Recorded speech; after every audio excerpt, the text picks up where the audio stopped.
I thought you were dead. ABC with a swift and decisive response, canceling Roseanne, only hours after her racist tweet about former Obama White House advisor Valerie Jarrett. Social media has become both a battlefield and bullhorn in our country as it reckons with long simmering differences over racial, social, and political issues.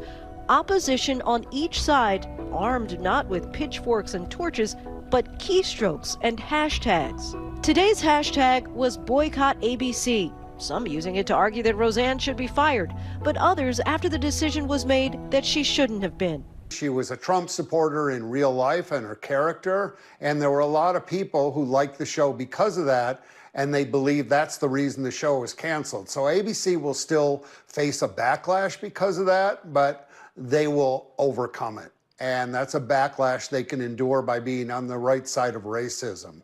And today, while ABC faced backlash for Roseanne's comments, Starbucks was responding to backlash of its own, closing stores across the country midday for an afternoon of anti-discrimination training. We're going to train 175,000 Starbucks partners, we call all our employees partners, on this anti-bias training.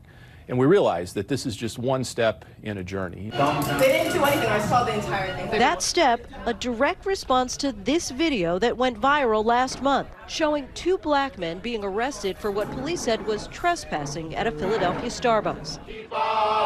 The incident sparked outrage and indignation across the country. There were calls for boycotts. Starbucks was accused of racism. The point is that this moment represents a time in American life where corporations can't get away with the same old status quo response to racism. The men, Rashawn Nelson and Dante Robinson, were in Philadelphia's upscale Rittenhouse Square area, waiting to meet a potential business associate who lives in the neighborhood. It's a real estate meeting. Okay. We've been working on this for months. They had arrived early, and Rashawn says he asked the woman at the counter if he could use the restroom. She stated that they were for paying customers only, and I just left it at that. Minutes later, the manager called the police. Hi, I have two gentlemen at my cafe that are refusing to make a purchase or leave. The police arrive, and so does Andrew Yaffe, that friend they were waiting for. Well, what did they do? What did they do? Rashad and Dante were arrested and held in custody for several hours. Without delay, company chairman Howard Schultz acknowledged on CBS that bias was at the root of what happened.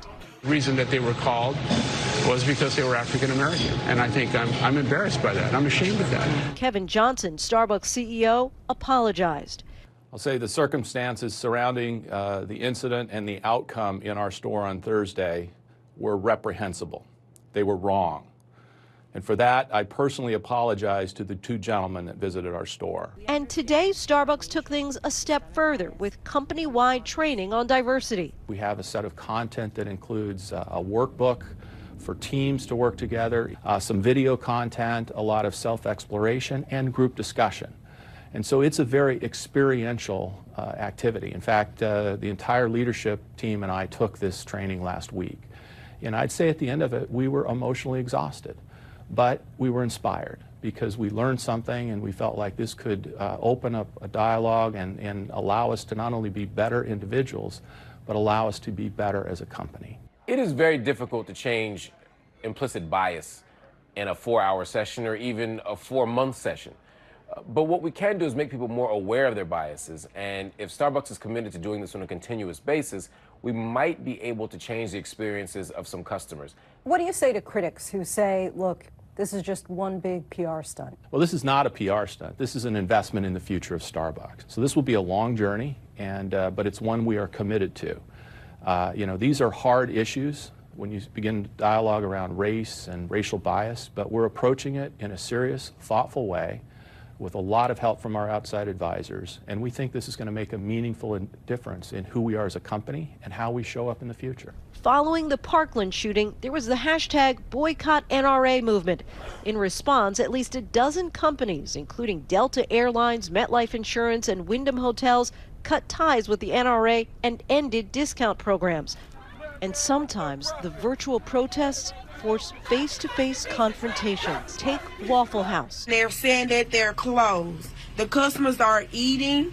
They're having to be white customers only. After two racially charged incidents were caught on tape the same day, Waffle House met with protesters at their headquarters in Atlanta. Before social media, companies had a luxury of either being in denial about the public felt or choosing to act otherwise. But with social media, every person has their own media outlet, every person's their own publisher. And when something like this gets going, it's literally a wildfire on social media. And it's not controllable, and the company has to make decisions. I think social media is prompting companies to be more proactive than they normally would have been, where we maybe in the past would have seen people just kind of try and ride out the storm. You just can't do that anymore. Today, ABC's response reaffirming the notion that free speech doesn't mean you won't pay a price for what you say. Disney has been a leader in promoting positive images of African Americans. On Disney Channel, they have Doc McStuffins, they have Blackish, they're the studio behind Black Panther. You can't have it both ways. You can't be the leader and then lag behind when it comes to doing the right thing. For Nightline, I'm Lindsay Davis in New York.